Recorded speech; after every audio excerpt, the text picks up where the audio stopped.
Aujourd'hui, nous allons présenter la cocotte GM programmable modèle bêta.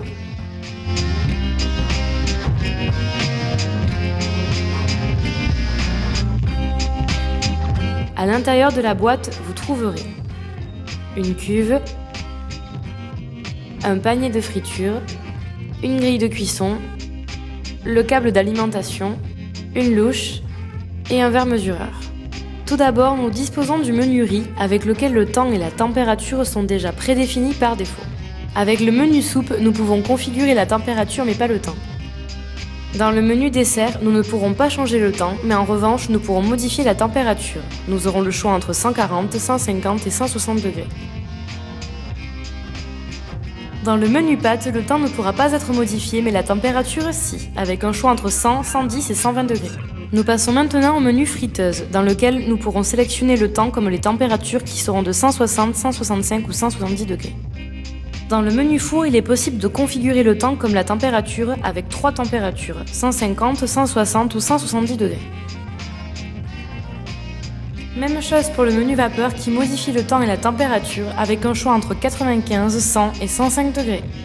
Maintenant, nous passons au menu plancha dans lequel, tout comme dans les deux menus précédents, nous pouvons configurer le temps et la température variant entre 130, 140 ou 150 degrés.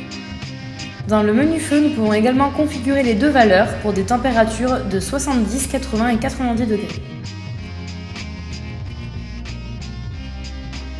Dans le menu mijoter, les températures sont de 100, 110 et 120 degrés. Pour terminer, nous disposons du menu yaourt avec lequel nous pouvons modifier le temps mais pas la température. Dans le menu auto-nettoyage, le temps et la température ne sont pas configurables. Maintenant, nous allons vous expliquer comment programmer l'heure du repas et un menu en prenant un exemple. Nous allons cuisiner avec le menu four. Pour ce faire, nous appuyons sur le bouton menu jusqu'à sélectionner le menu four. Une fois dans le menu four, nous sélectionnons le temps désiré en appuyant sur le bouton plus ou moins selon la recette.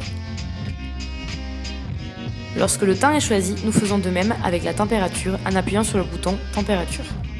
Maintenant, nous allons voir comment programmer la cocotte bêta. La première étape consiste à appuyer sur le bouton de l'heure pour configurer l'heure du repas. Pour augmenter les heures, nous appuyons sur le bouton moins et pour les minutes sur le bouton plus. Lorsque le temps est sélectionné, nous n'aurons qu'à attendre 3 secondes et la cocotte sera programmée pour avoir le repas prêt à l'heure choisie. Si nous souhaitons modifier un paramètre ou arrêter la cuisson, nous n'aurions qu'à appuyer sur le bouton annuler une fois la cuisson commencée.